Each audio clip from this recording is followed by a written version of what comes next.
Hi guys, my name's Seb Tudor, I'm the man on the Silver Mountain and welcome back. Today I wanted to talk about something that relates back to a video that I did the other day, which I did the video on outrage culture, and I'm recording this within a day or so of that, and I record in advance, so I'm not sure how well that's been received yet, but ultimately there's another thing that popped up that I wanted to touch on in regards to this kind of area of topics. I'm going to go over a few of these over the next few videos as well, because I think it's important to address these. And it's this idea of like, oh, you've got this kind of war or that kind of war or whatever else, and you've got the whole outrage culture thing, and how it's impacting kind of the world generally, and you've got the freedom of speech war was the one that I touched on first, and so now I want to touch on the next one along, because especially over the last couple of days a news story came out which kind of exemplifies where the problems are to me. And that is, we had this individual called Yusra Kogali who was a co-founder of Black Lives Matter Toronto, coming out against white people and spewing all kinds of racist crap up onto the internet, and I believe it was on Twitter. And it's a case of these issues are just so pointless and ridiculous. Yeah, you've got protected qualities in law now, race being one of them. You've got these various issues that are going on that are specific to various communities, fair enough, but they're more based around the areas that they're living in, the access to jobs and education within those communities, and so on and so forth. It's very not so much attached to the race so much as the kind of economic support within that area for those people.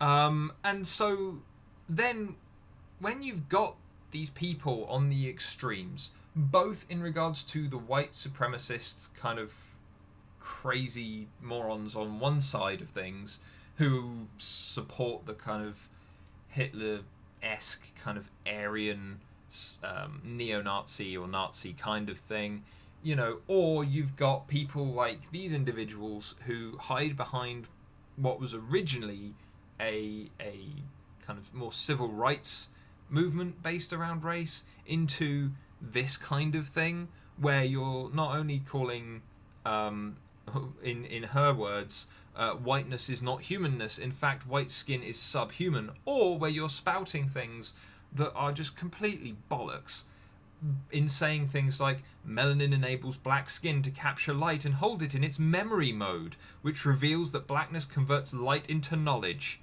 Melanin directly communicates with cosmic energy, which is crap. Complete crap, I'm afraid.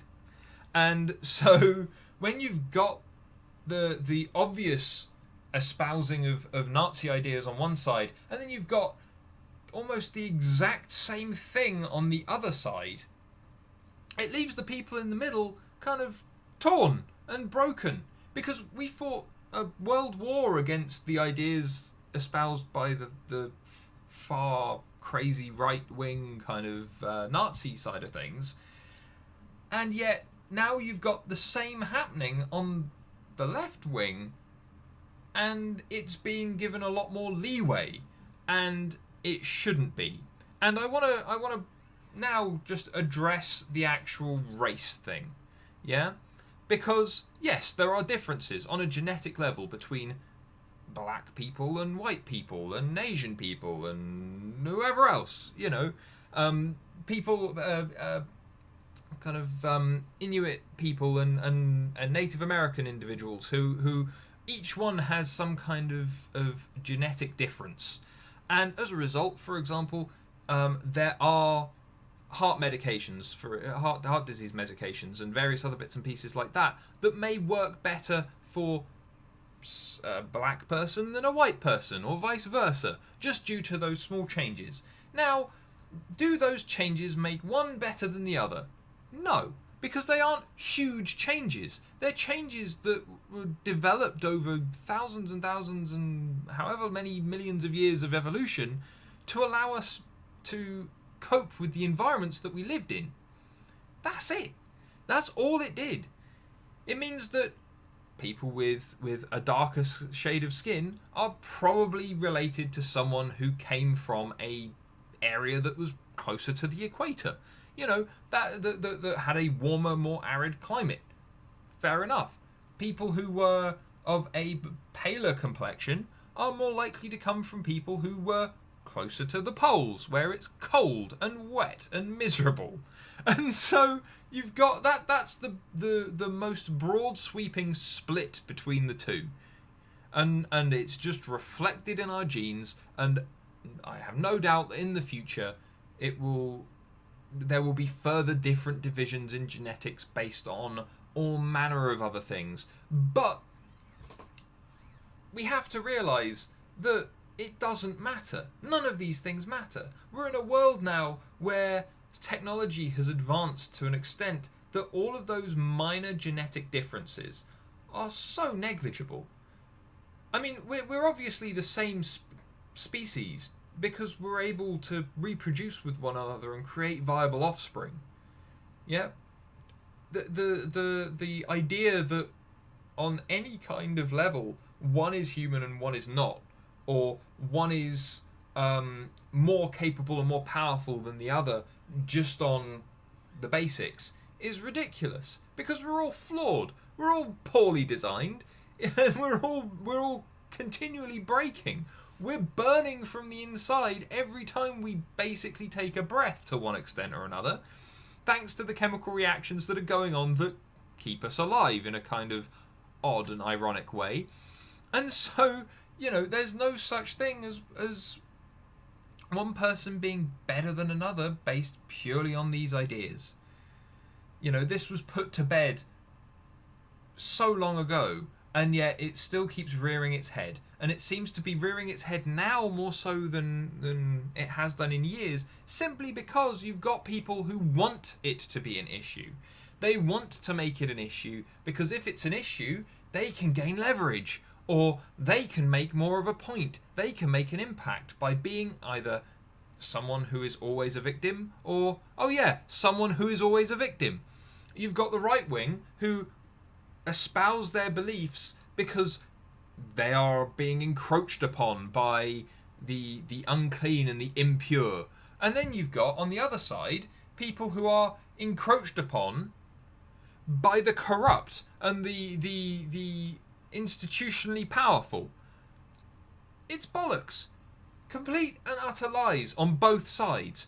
No one is being encroached upon to suggest that any kind of racially supremacist kind of ideology should play into politics that allows for a dismissal of a collective of people.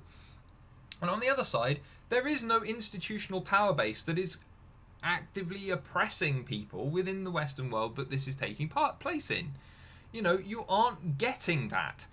And so these arguments and the butting of heads between people of different races is purely a distraction from the other issues that are going on. The fact that you're having the wool pulled over your eyes by people from both ends of the political spectrum on the same issues just demonstrates how profitable it is for them. They wouldn't keep doing it if it weren't worthwhile for them to do so. If they didn't gain support, money, acclaim for doing these things, then they wouldn't bother. It's one of the reasons why these ideas started in the first place. It was all about different tribes that looked different from me, or looked different from my tribe, coming in to encroach on my land, my territory. That kind of racist, kind of xenophobic idea all started off with just tribe against tribe. And back then it made a kind of sense. But now we're not living in tribes, we're living in multicultural cities, and we're living in vast nations that have to cooperate just due to the fact that the world has gotten so small thanks to technology. We are not evolving fast enough on a social, or at least a realization of the level that we should be at. purely because you've got people like Yusra Kogali or like the individuals on the right wing who espouse the white supremacist fella that got punched.